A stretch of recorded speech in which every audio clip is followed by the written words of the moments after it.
Bhagwan sort of makes a very big promise before he sort of starts explaining anything in this chapter to Arjuna. And the key issues he's going to raise in this is slightly different from what he mentioned in chapter 8. In chapter 7, he sort of talked about himself, his para prakriti and his apara prakriti and what is he, and a lot of things that he mentioned about the tat padartha. And then you remember that he started chapter 7 after discussing at length about how to meditate, dhyana yoga. Now, after chapter 7, in chapter 8, he talks about krama mukti and aradhana, dhyana and Bhagavan. That is Dheya Brahma and how to meditate on him.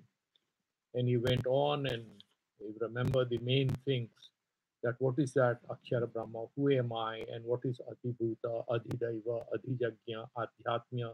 He sort of describes this. That is that Satchidananda Swarupa, how it manifests at different levels. And these are all different intermediate aspects. And we are describing them for our own comprehension. Bhagavan is just one. That truth is one, and all of us are just part of it. And then he sort of mentioned that how to meditate on him. So, in a certain sense, certain of the things that he had mentioned in chapter 6, there's a bit of back and forth reference. He gave a long lecture on how to meditate on it, and he mentions that you'll go to Brahma Loka and you'll be there. And when the particular yuga comes to an end, you will get liberated. Meanwhile, he has also told us at length about what is this whole time cycle. He has discussed about this. What is Chatur Yuga and what is one day in life of Brahman. And he mentioned everybody is Punaravartin here. Abrahma Bhuvana Lokaha. There's just one place where there is no return, and that is self-knowledge. So he has sort of told us how to go there and what to do, what is the process of meditation. After saying that, now he's saying in chapter 9, as we saw it, he said, I'm going to tell you something, a top secret. Idam te idam tu te guhyatamam pravakshami anasuyave. Because you are somebody who is a very pure-hearted person. I have tested you, I have been watching you for all these time.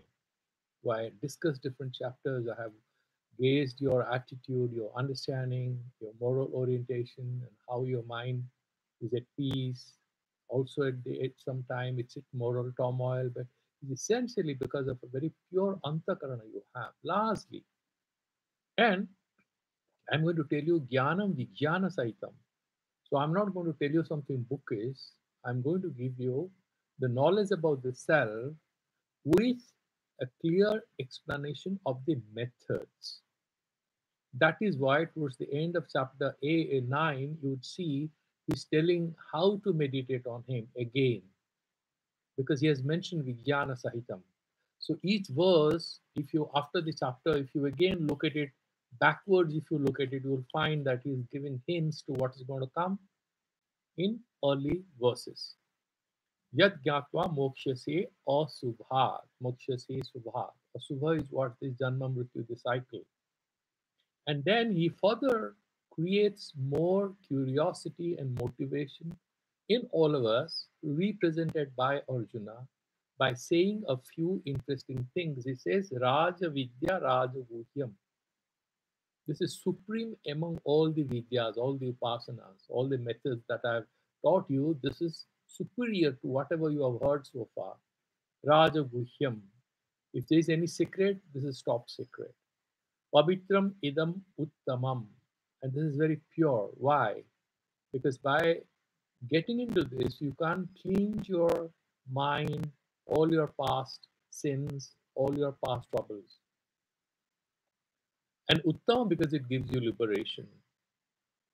Pratyaksha avagamam. And this particular thing you cannot do through logic or anything. You cannot look at it as a kind of an object thing. You don't have to just hear and mug it up and then call yourself wise. Because in the initial stages, we don't know about Brahman. We study Vedanta and we have some faint idea and we start thinking that we have Brahma Jnana. That is because of our limited understanding and our relative stupidity in a way. But he's saying that Atmagyan I'm going to tell you about is Pratyakshavagaman Dharmyam Sumukham Kartum Avyayam. And please understand this, that if you sort of reach there, right? So I'm going to tell you about it. Then he is further glorifying Atmajnana is the only way out of ignorance. There are several Upanishad Vakyas, several Vedic statements. Bhagavan earlier has also mentioned that all the yogas and upasanas jnane parishamapite. This jnana is not knowledge of something external. Here's the jnana is not knowledge of something. Please understand that jnana word can mean anything. Here, jnana means that your consciousness. Satyam jnanam anantam brahman. There is no person to perceive. The perceiver, the process of perception, and what is perceived, they all three have dissolved into one infinite pure consciousness. Therefore, the words prajnananghanam, ekarasam, these are the words I'm using. There is no duality there. There is one pure consciousness. And then asradhadhana purusha dharmasyasya parantapah aprapyamang nivartante mrityu sansara vatmani. Those who are asradhadhana, those who do not have love in it, is creating motivation. Please understand that's the only thing. And if you do not have Shraddha in this, despite whatever book is way in which you might perfect your understanding of what is Brahman, you cannot reach there. And Purushaha, those people, those we have already discussed this, He Parantapa, those who don't have that Atmajnana, what happens to them? They will come back again. Aprapya mam nivartante mrityu sansara vatmani. They go on that path. In chapter 8, he has already mentioned about Dakshinayana and Uttarayana. Uttarayana, the Archi Marga, Devayana Marga. Dakshinayana, the Pitriyana, Swargaloka, and associated lokas, Sandra Loka, and in case of the Archi Marga, Aditya, Dyu, all these lokas in Madhusudana Saraswati, we discussed how we're saying there are different intermediate levels, and everybody sort of acts like a facilitator. And then the Upanishad says in Chandogya Upanishad that there is a particular person. When you are going to go to Brahmalokya, that spirit, that angel who comes, who is not a jiva, who is not a person, who takes you to that, and that he's referring that isn't that ultimate thing. He sort of takes you and puts you there, that angel who helps you. And so who am I? He's saying those who do not know me, they will have to return. And verse number that 4, 5, 6, as I say, you should mug up these few verses. These are the three most important verses of chapter 9, other than that particular most ananya sinto yoto mangi janaha paripasate te sang nitya vyuktanam yogatyamam vahamyam. That is one of the most powerful sentences. And here, these 4, 5, 6, they sort of with the gist of what is Brahma Tattva in chapter 9. So what does he say? Maya tatam idam sarvam. Tatam means vyaktam. Idam sarvam. Jagat avyakta murtina. So that avyakta murti, that means what? Is, yeah, I have already discussed that. It's all manifest. You cannot get this Maya thing. Avyakta murtina. So he's sort of removing in it out in our minds that there is a sopadika, nama, rupa, dhari, brahman, or ishwar, anything. He's removing it. Mastani sarva bhutani nachaham teshva vastikaha. And then he says, all of this is all pervaded by me. How? Like, wherever you go, there is space. And that's one easy way to understand it. So this Satta Swarupa, that easiness, if you remember the 10th verse, 10th or 11th of the, I think it's the 16th verse of this second chapter. I think it's the 16th verse, isn't it? Yeah, I think it is the, no, I think it's the, yeah. So that is the 16th verse. Na sato vidyate bhavo, na bhavo vidyate satah, ubhayorapi dushtantas, tvanayos tattvadarshi. That particular upper half of this verse 16, na sato vidyate bhava. Whatever is not true, it cannot have existence. Na bhavo vidyate satah. Whatever is true cannot have non-existence. That means whatever you see as sansara or jagat cannot become zero. It only become again on manifest. It will have its karana avastha. It will go back to its roots, bija avastha. And then it will reappear from the bija avastha. And there are two implications in this. Now that we have studied more, we are not stuck in chapter 2 now. Whatever is appearing as the vast universe in front of our eyes may also cease to appear, but it is. That easiness is there. That truth is there. But it appears in different ways. It can become Jagat, it can become Vijavastha. When it is Vijavastha, we call it Pralaya, Mahapralaya, whatever we call it, Sunyavastha. And then we call it Bhavavastha, it's all there. But Bhagavan is clearing that it hasn't come out of nothing. Why? Because out of nothing, something cannot come out. Whatever is something, whatever is true, whatever has truth in it, cannot become completely non existence. Because the pant is, shirt is, man is, woman is, that easiness is there. So the man and woman and shirt and pant, everything might just get burnt and become ash, but there will be as is. So there's something, when the whole samsara goes, what is? The pralayavastha, the karana swarupa is, so that easiness continues. And that is the essential truth about all this. The appearance is not fundamentally true. That is what Bhagavan has mentioned. Mastani sarva bhutani, and therefore I am the Adhara. They are all appearing on me. And the example Vedantis give is the film screen on which the film appears on poles. Nacha aham teshu avastita. The wall is not in the film. The wall cannot be, you cannot equate the wall on which the film is projected with any particular character or event in the film. It has nothing to do with it. It's independent of it. So the Brahman is independent of whatever you see before your eyes. Nacha mastani bhutani pasyami yogamaishwaram. Then he flips it. It's an example we were discussing that the mother starts telling the baby, says, this is one, this is two, this is three, this is four, this is five. Once the baby has understood this, then these fingers are withdrawn. The mother replaces them with sticks or maybe chocolates, maybe anything. And after some time, when the baby is about 5, 6 years of age, when the baby says, Ma, this is one, this is two, Ma says, stop using these fingers. Say one. Learn to multiply, learn to add. Then the abstract numbers are slowly comprehended, understood, and used by the child. At a higher level, when the cognitive faculties improve, even without remembering how the one looks or two looks on pen and paper, the baby is able to do a lot of mathematics. Isn't it? Similarly, Bhagavan is flipping it and saying, Mayat nachamastani bhutani. Just he said, everything is in me. He's saying, no, nothing is in me. Then he says, Pasyami yoga maishwaram. Please understand this. Why is he saying it? There is no sanyoga, there is no physical contact. Like this is a pen, it's on my hand. This is the adhya, this is the adhara.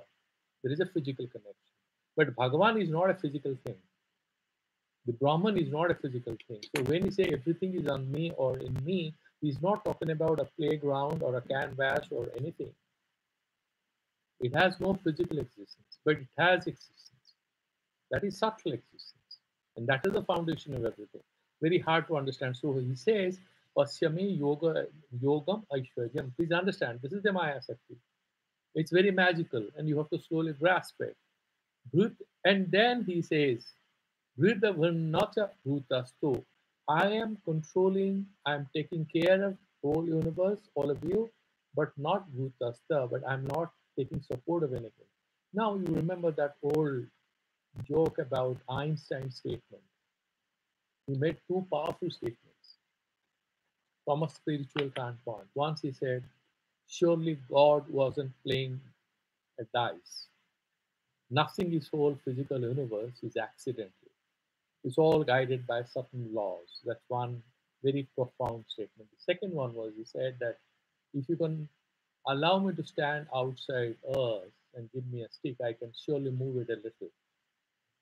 I'm saying that if you're right on earth, you cannot pull or push or do anything here. Now, change that Einstein statement. You can also say that if I were outside Maya, I could also influence Maya. But are you outside Maya? No, all of us, none of us is outside Maya. And Bhagavan is independent of Maya, but Maya is kind of co-terminus with Bhagavan. Bhagavan is outside of Maya, but Maya sort of covers the Maya. Okay. The Sakti and Saktiman is one. It's like a light bulb. The electricity and the light of the light bulb is same, co-terminus. You cannot separate them. You cannot separate the magnetic property of a magnet from the magnet. That's not possible. Okay, so that's how he's saying that I take care of you. I'm the Bharta. Na bhuta, so I'm not dependent on anything. Mamatma bhuta bhavanaha. Right?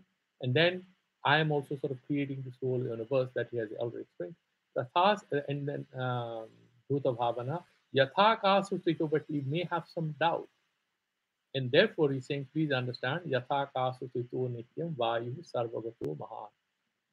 Is if you look at the whole sky, the atmosphere is kind of coterminous, and it appears as if the sky is supporting the atmosphere. But the sky has no physical qualities, and it's not supporting it in a physical way. Same way, I'm also kind of connected. Tatha sarvani bhutani mastani iti upadharaya. In that way, try to understand. What is he trying to say? First thing, this samsara and the Srashta, so-called Brahman, and who is the foundation of everything, that's not a physical thing, that is consciousness, pure consciousness. And then all that is appearing is true or false. Slowly you will get to know actually this is not true, because he will explain that later on. So these are the three verses. Sarva bhutani konteya prakritim yanti mamikam. This kind of drishti sishtivada, whatever you appear, Now sarva bhutani konteya, all these, okay, kalpakshaye punastani kalpado vishrujamyaham. So this is a cycle of appearance and disappearance. Appearance is srishti, disappearance is pralaya. He has already said that I am not a srashta, and he will explain it in the next few shlokas. You have already done it. So kalpakshaya, we know that what is a kalpa thing, we have already calculated. It's a 1000 Chatur Yugas. So he sort of thinks that is the day of the Brahman, the Srishti happens. Night of the Brahman, everything becomes Vijavastha, goes to Karanavastha. And I create again and again, Kalpa, though, when a new Kalpa starts during the day. How do I do it? Am I like a crafts person? There is this artist, very famous artist in Orissa called Sudarshan Patnaik, and there are a few in France and Japan, and they do wonderful things with sand. They are sand artists. And they are like Bhagavan. What they do? They go to the sea beach and they'll create a beautiful lady or a Ganesh or Jagannath, and they pick up some contemporary themes. They might have a castle or anything. What happens to that? They do it and leave it and go. And the wind action on the sea beach, and sometimes the sea waves, if it is full moon night or new moon night, it comes and washes it off. It vanishes. Okay. Now, she say, how do they do it? The same sand remains. The shape goes. The shape is given. Picture is taken. The shape is goes. That is how the whole Srishti is all about. A certain shape appears and vanishes. Bhagavan is just having fun. Now, this is not so actually. Fundamentally, the whole Srishti, the story about Srishti, Bhagavan Srishti kyun karte hain? That kind of a question can be asked. Is he trying to have fun? The real Vedanta answer is Srishti hai kahan? Dikhta hai. It just looks like this. Yeah, Vyavaharika is all right. As much as dreams are true, this whole sansara is true. Sapna jab dekh rahe hain, usi samay wo to sach hai. And if there is a person who has fallen into a well, I was just thinking about it. Panchapadika, the story is discussed at length. So if a person has fallen into a well and he's sort of crying because there's a snake which might bite him, he's looking for help. Please lift me out of it. It's a dry well. He's fallen into it by mistake. And he's desperate. That cobra is kind of targeting him. He's going to hit, pounce upon him in a while. He's raising his fangs. He's scared. What is the solution? Tell me. What can anyone do to take that guy out of that well? In the dream, there's no solution. What happens? When he's desperate, he wakes up. And when he wakes up, that problem is over. The snake is gone. The dry well is gone. The fear of death is gone. He's sitting on his bed. He says, oh my God. He relaxes. He's got high heartbeat and slowly he's sweating, but he puts on the fan, takes a glass of water, goes to the bathroom, washes his face and leg and everything, eases himself, comes back and has a good sleep again. If it's too early, it's already morning, then maybe he'll take a bath and start his day. So the problem of whatever you're experiencing in this life, what this Bhagavad Gita is hinting, is not in the dream itself. The problems of samsara are not in samsara. You can manage them. You can twist the story in the dream. But the real solution lies in waking up. And that dream is not fundamentally real, but it is real during the state of that dream reality. Similarly, Bhagavan says that Prakritim Swam Avastabhya. By sort of superimposing it, by creating it, by connecting with it, I'm creating. I'm creating this. Vishrajami Puna Puna. It's a kind of cyclical appearance and reappearance.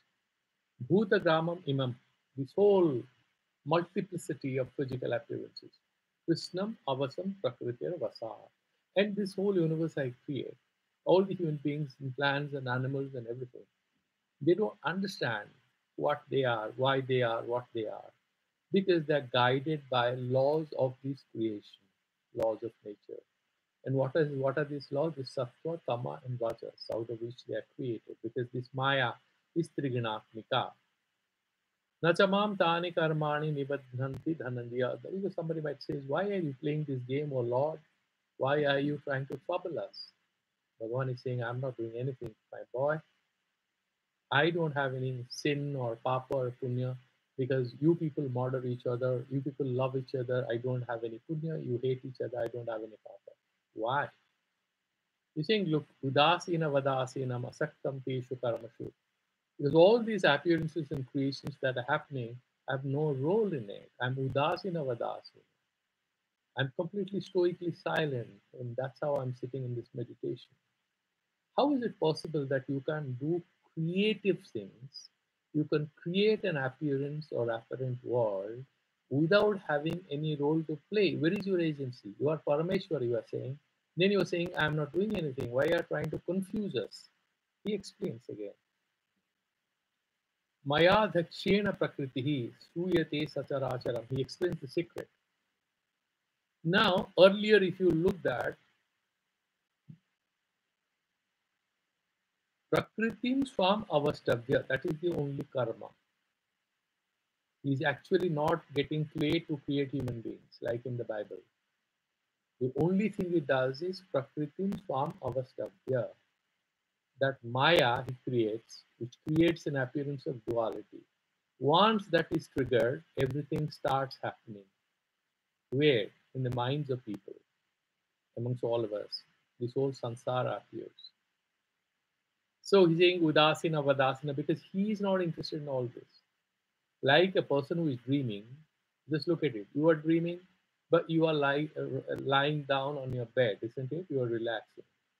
You are playing football, but you are sleeping on your bed. Is there no contradiction? You are playing football in your dream. Actually, you are sleeping. That's a good example to explain how Bhagavan is saying Udasina Vadasina because actually, physically, you are not involved.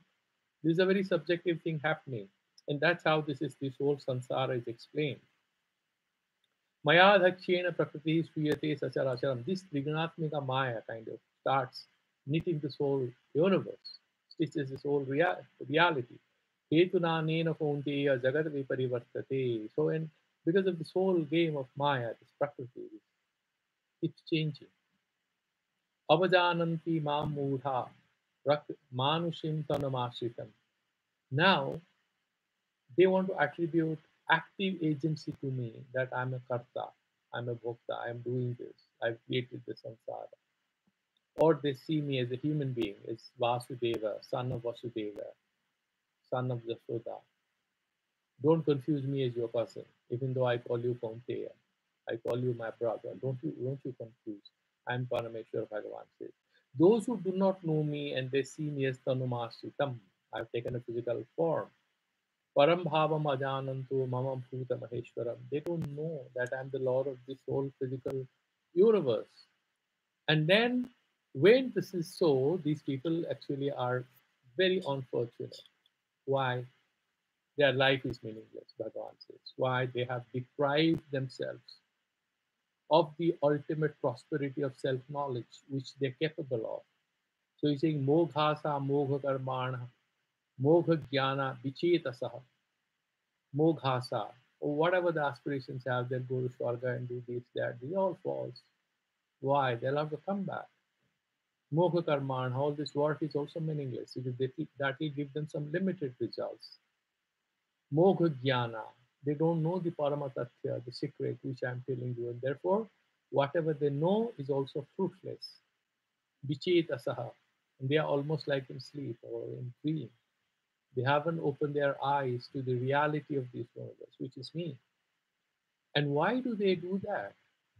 Rakshasim Asurim Seva Prakriti Mohim Shita. Do you know why they behave like that? Because they have taken refuge in this Rakshasa and Asura Raga Dvesha, right? The Rakshasa is kind of unnecessary without any purpose. It tries to torture others, and Asura is kind of jealous. There's a lot of desire. He wants to fulfill it. We have done that in detail. Saiva Prakriti Mohinim Shritaha. This magical power of the Prakriti, this Trigunatmaya, Rajas and Tamas. And they are sort of surrendered to that. They surrendered their discrimination to this lower level pulls and pushes of Prakriti, nature. On the other hand, we know for the wise ones, it draws our attention to that. Mahatmanastumang partha daivim prakritimashama ashritaha bhajanti annino manaso jnatva bhutadim avyayam. They know me as I am Bhutadi. I am the Adi of all these material realities that they watch or see. And I'm Avyaya. All this has happened, but there is no Vyaya in me because I'm not a physical crafts person. And they are the Mahatmas. They know Daivim Prakritima Asritaha. So they have kind of connected with this Sattva thing. They're connected with this divinity and they're benefiting from it. Satatam kirtayanto mang yatantascha dridhab gataha, and therefore they kind of very steadfast in their sadhana. This is Vijnana Sahitam. Jnanam Vijnana Sahitam. What to do, he's not telling. He will tell that in the end. Now he's saying what the wise ones do. So it's like your elder brother, your teacher, kind of doesn't want to tell you study hard. So they come to the class and said, 6 years back we had a student who was very poor and he come to the class, but during leisure when all of the boys are playing, he sort of sits in the classroom and he's to finish his coursework because in the leisure hours after school hours are over, when everyone is going to play, he sort of goes and assists his father in his economic activities because he's a poor boy. And he got a gold medal and this and that. He's trying to inspire others, saying, don't waste your time. But it doesn't directly offend them. He's quoting a story, and Bhagavan is doing the same thing. Vajanti ananya manaso gyatva bhutadim abhyam satatam kityanto mang yatantasya dridhabgataha namasyantasya mam bhaktya nityayukta upasate. Surrendering to me. Namaskaram kurban bhaktya nityayuktaha. And this bhakti is not just chanting the name, nityayukta, the kind of whatever I explained to you in chapter 6. They sort of also practice all that, the yoga. And then this particular verse, chapter 14, we had a long commentary by Madhusudan Saraswati, if you remember, where he says that this is about doing everything, nishkama karma, ishvara arpana buddhi, After that, Banaprastha, Vividisa Sannyasa. Then Paramparagata Rupena, you will go to the Guru Upasadana Gatva, then you will go to the ashram, surrender to him, take Diksha, Vidya Dhyana, Sravana, Manana, Nidhyasana, then Chintana. This is the long process. Then meditation on the Atma Tattva. A very long process that is explained in verse number 14 in this chapter. This is a very important thing. It's pregnant with a lot of meaning. It's just very simple thing. It's saying that Satatam Kittintu Amang Yatam Tascha Drirabdataha. Yatanta.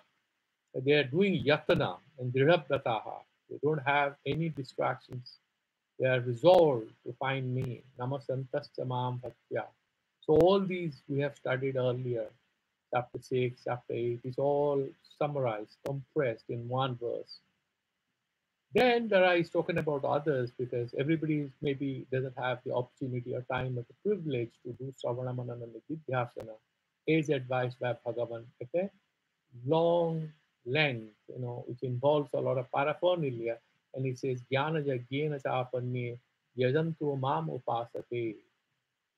They do that, whatever, they do Jnana Jajna. They directly meditate on it. They haven't started all that, so they cannot have the opportunity to do it.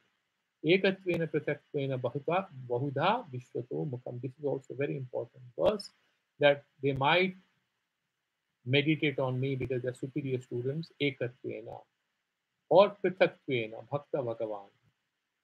That is also fine. Or bahudha vishwato mukham in different ways. Because and that particular thing, Vishwato Mukham, I have to be everywhere. If we have this pantheistic approach to reality that everything is God, then he explains it. Aham kratu aham yajnaha swadaham aham kratu raham yajnaha swadahama hamausadham mantroha mahame vajya maham agni aham hutam. Aham kratuhu. I am this whole karma kanda, this creator yajna. Aham yajnaha. Kratuhu here, this yajna and the kratuhu, all this religious literature, text, everything is saying. Swadha, and it's, swadha is for the pitris. Aham ausadham, you understand these plants and other things. And I'm the mantra which you do, uchcharanam, when you are doing these ahutis. Aham eva ajya, I am the ghee which is sacrificed. Aham agnihi, I am the fire in which you sacrifice. Aham bhutam. So he sort of is trying to say this whole cycle of creative activity for a spiritual purpose in which you engage, you try to see me everywhere because I'm Vishwatamukam, you can do it, I have no problem. So he's saying the karmic process will go on and then you meditate on that, meditate on what's going on and see the unity of whatever you are doing and in your meditation on the self, which he had hinted even earlier in chapter 4. Pitaham Pitaha Pitama Asya Jagato Mata Dhata Pitamaha Vedyam Pavitram Omkaram Vikshama Jajurevacha.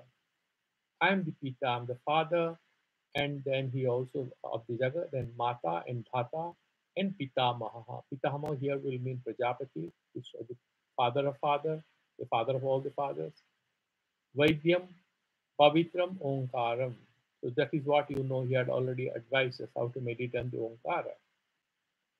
And then if we expand that Omkara, that becomes Chaturveda, so Rikshama Jajurevacha. So he sort of is saying, whatever is Gaya or Dheya, whatever, I'm there everywhere. Gatir Bharta Prabhu Shakhi Nivasaha Saranam Srit. This Vishwato Mukham, that is all being expanded here. I'm the Gati, Bharta, I take care of all of you. I'm Prabhu. I'm also the witness. Nivasaha, I'm where you live, the Adhisthana. And Sharanam, I'm the destination where you come and surrender. I take care of all your problems. And Suhrit, I'm the friend who help you without having any anticipation of any return help. Prabhavaha Pralayaha. I'm the creator, the cause of creation, Pralayaha. I am also the end of everything.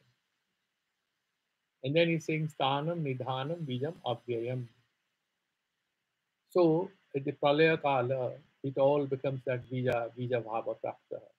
then avyayam. There's no end to it. There's no vyaya from it. Tapamyaham varsham. Then he's talking about this whole creation, the cycle that we have discussed, and this, this monsoon, the rains, and then the creation process, right? He's saying nigrahami, utsujami. So he sort of sucks water out of it, or water vapor again gives us rain. Out of rain, you have annam, and then from Arna, what happens? You have the jivas, they do karma, and then from karma, again there is rain. So that we have discussed earlier. And then he's saying Amritam Cheva Mrityuscha Sadasat Cha Hamadjuna. So Sad and Asad. Srishti also, Pralaya also. The Pralaya Avastha, the Shunya Avastha, and the Bhava Avastha, whatever appears. I'm both. And then he sort of Traividya Mang Soma Paha Puta Papa Jagge Rishta Swargatim Parthayanti Te Punyam Asadi Surendra Lokam Asnanti Divyan Divideva Bhogan Etam Bhutva Swargalogam Vishalam Shini Punya Martyalokam Vishanti Evam Traidharma Manupapanna Gata Gatam Kama Kama Labhante. So he's talking about the upasakas or the so-called spiritual people without a clear understanding the Brahma Tattva or who am I. They are the karma kandis. They do a lot of karma kanda. They're Vidya, they have studied the Vedas and they have finished. They take that soma pa, that the soma rasa at the end of it. That is the benefit of doing a lot of karma. And they drink it and they cleanse their antakarana, the past papas, because you have to have rajasic energy to destroy the tamasic energy. They are puta papaha, they have removed their papas. And Jagni Ishta Swargatim Prarthayate. So immediately they start praying for Swargagati, Swargaloka Prapti. And then they go there with the benefit of the Punya karmas they have. Surendra Lokam, Asnandi, Divyan, Divideva Bhogan, all the privileges, felicities, angelic experiences, divine experience of life. They have all that in the Swarga, but for a few minutes. Why? Etang Bhuktva Sargalokam Vishalam. In this whole great Swargaloka they go, Shine Punye Matyalokam Vishanti. They come back because their Punya, the whatever they are saved, that saving is exhausted, they come back. Evam Traidharma Manupapanna. So those who kind of do the following, this whole Karmakanda method of the Vedas, a ritualized way of propitiating gods and goddesses, without understanding the Brahma Tattva, which is in the Vedanta, which is towards the end of the Vedas, they keep getting born and reborn. That is the sad part of it. That's what he's mentioning here. And therefore, he's saying, come here. On the contrary, those bright, intelligent ones, Ananya Sintayoto Mang Ye Janaha Paripasate Tesang Nitya Bhyuktanam Yoga Khemam Vahamyaham. I take care of them. Whatever knowledge and interest or what do you call it, inclination or devotion they have in me, I sustain it. And whatever jnana they don't have, I give that. Essentially, he transforms them. It's not about I give them a building because they don't have it, or I'll give them a bank balance if they don't have it. Whatever they have, I'll protect the investment. He's not talking about that. He's talking about the spiritual wealth. Whatever you don't have, he gives you so that you can use it to go closer to God. And once you have gone there, he sustains and protects your siddhis, your antakarana purity, whatever you achieve. Because we need God's grace. Tesang nitya bhyuktanam, those who are connected with me all the time. Yoga khemam vahamyaham. Yepi anya devata bhakta yajante sadhyanitaha tepi mam pontiya yajantya vidhipurvakam. Those who do not know me, without knowing me also, they're calling the names, I mean, not in a wrong way, they're propitiating. They're bowing down before different gods and goddesses. But they don't know these gods and goddesses are creation of whom? They are an expression of my divine wish that they appear. I am the Lord of the whole universe. All the gods and goddesses, bad and good people, they have all appeared out of me. And therefore, he's saying, without knowing me, they go there, like you go to the gatekeeper of the palace and he gives you a few gifts on behalf of the king. because it's king's birthday, and you thank the gatekeeper. The gift is actually provided to him to be given to all those who go to the gatekeeper on his birthday by the king, as ordered by his treasurer. And the minister is sort of supervising all that. Same way, you go to different gods and goddesses, but they all work under my guidance. I'm the ultimate truth, Sarvaniyamta. And then he says, Aham hi sarvajagyanam bhokta cha prabhureva cha natumam abhijananti tatpiyenasyavanti te. These poor innocent guys who do the yagas and karma kandas and everything, they don't know that they might say Suryaya Swaha, Prajapate Swaha, whatever they say, Agne Swaha, it goes to whom? Through them it comes to me. I'm the ultimate truth, the ultimate destination of everything. They do that avidipurvakam, they don't know me, but they do it as per the rules, and they don't know me tattvena. Indirectly, they are taking a bath at Digha, as we discussed, that they don't know that is the Indian Ocean. Therefore, they remain unfulfilled when it comes to a Tirtha Snana in Indian Ocean. They haven't done it. They think they have gone to Digha. That's what we had discussed. Chabanti, so they fall down. That means they are reborn here and they have to undergo again life and death. Then he says, okay, you are reborn. Then what happens? You do some sadhana. He says, okay, nothing goes waste. Yanti deva vrata devan pitrin yanti pitri vrataha bhutani yanti bhuteja yanti madhyajino pimam. Depending on who you are worshipping, how orientation, the vision is the most important element in any spiritual sadhana. That's what Bhagavan is explaining here. That if you are Deva Vrata, that you are taking the name of gods and goddesses, you go into Devyana Marga, you will have Brahma Mukti, and Pitriyana Marga, you will go Swargaloka, and Bhutani, because Prakritim Yanti Bhutani, Nigram Kim Karishyasi had asked, what can I do? It's their own nature. So similar, Bhutani Yanti Bhuteja, those who are doing Bhuta Puja, materialistic people of the Tantras and stuff like that. And those who take my name, who are doing my propitiation, they come to me, means they get self-knowledge. And then glorifies the last part. Madhyaji yanti mam. Madhyaji nopi mam yanti. And then glorifying them, saying, Patram puspam phalam toyam yome bhaktya prayachi tadaham bhaktyupa kritam asnami pratyayat manaha. I am not really very careful about what you are offering me. Do you have a big heart for me? Offer whatever you have. I'm happy with it. Could be a couple of leaves or flowers or fruits or whatever you have. Even if offer your tears or sweat, that's divine for me. I'm looking at the proof of your love. That's all. I'm not asking. I mean, every husband doesn't construct a Taj Mahal for his wife. Doesn't mean he doesn't love his wife. And all the wives understand it. Same way, you know, they all know it, right? Similarly, Bhagavan knows whether we love him or not, and that's what he's making it very clear. And then he says that technique, that final advice he gives, Yat kurosi yadasnasi, yat kurosi dadasi, yat tapasyasi kaunteya tat kurushva madarpanam.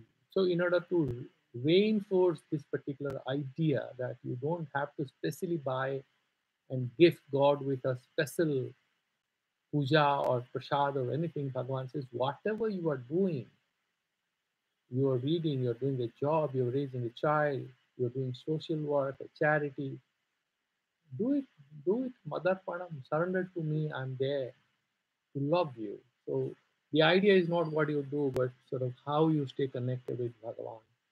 Subha Subha Phalerevam Mokshase Karma Bandhane Sannyasa Yoga Tatma Vimuktamam Upaisasi, and he sort of emphasizes this whole thing that you will be free from the Shubha and Ashubha karma and the bandhana. Why? Because you don't have any phala sangha. You have no desire for the results. I'm the result you are looking for, and therefore you shall not be bound by the bandhana, the bondage of the karmas you are doing. Why? Because I just advise you, surrender all your karmas to me. Therefore, no bondage for you. And then what happens? You are a karma sannyasi, you are a nitya sannyasi. Sannyasa yoga yuktatma, this sannyasa you have. Earlier he had mentioned that. The Visishta and the Mithyachara, we have discussed that. Vimukto mam upesasi, and you will get me in the end.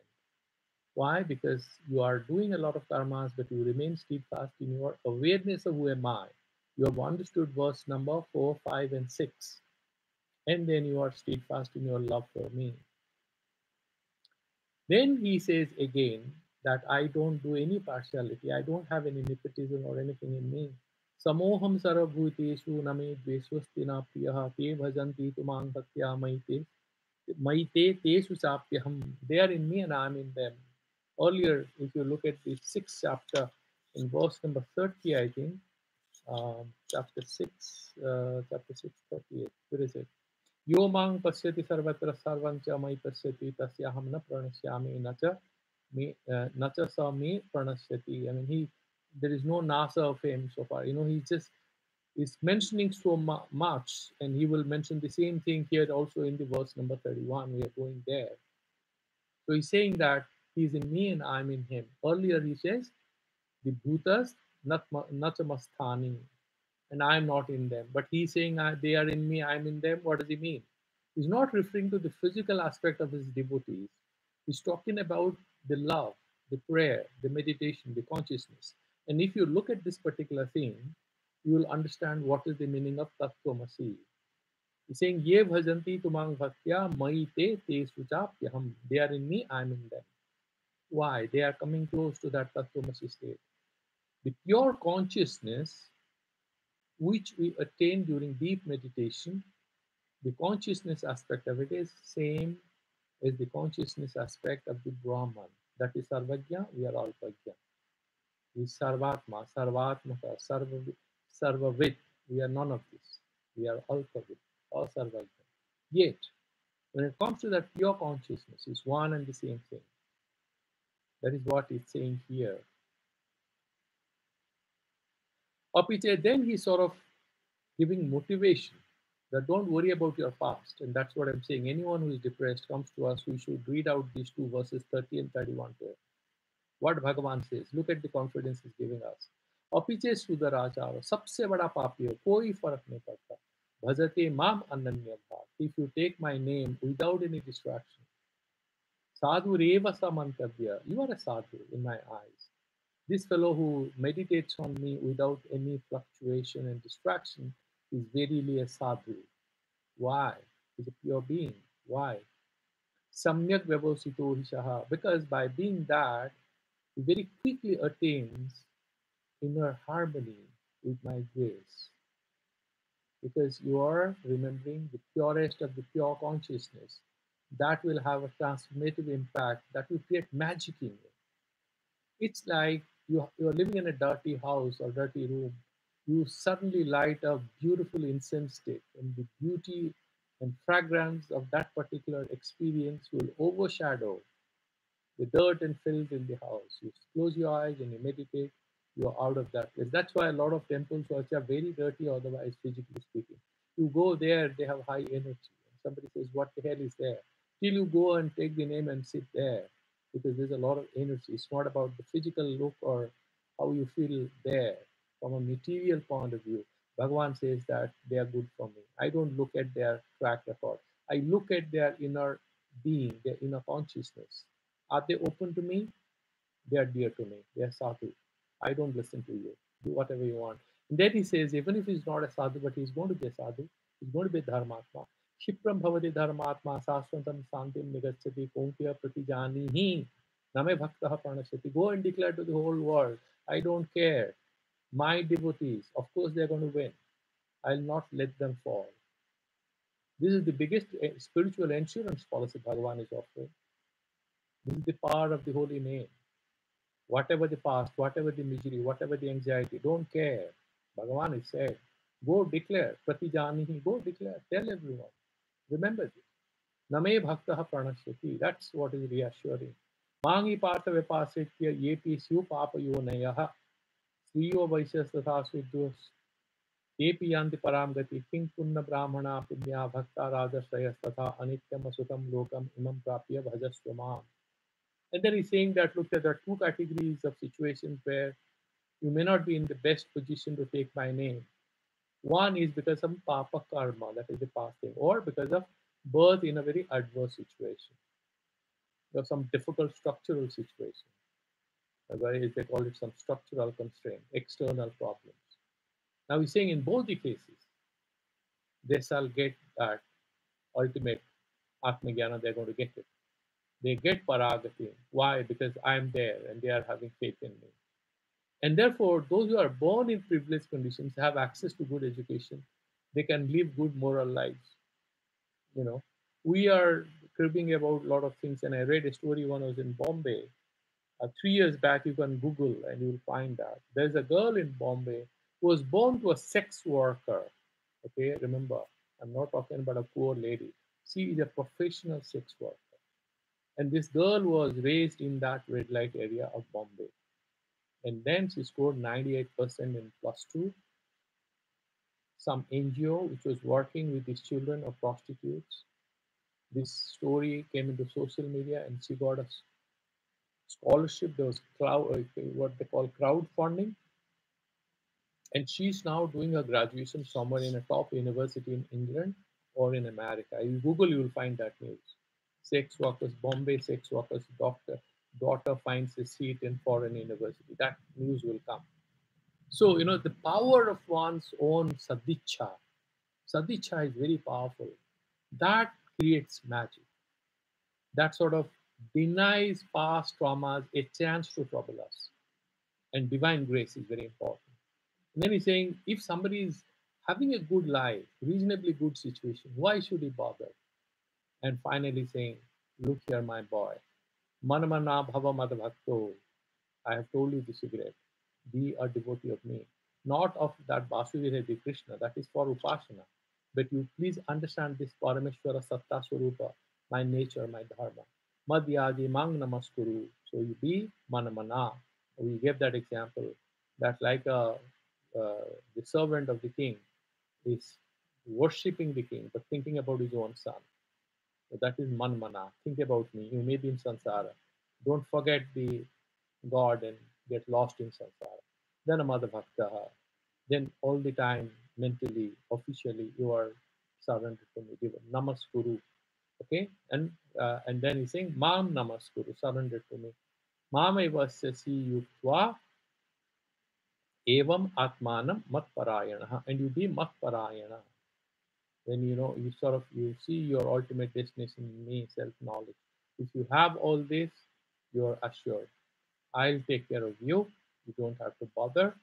You will be able to. It's like that story that there was this very uneducated milkmaid who used to come to a very Vedantic Pandit in Kasi, and she said she used to come by a boat. Ganga was in spate, and there were no boats.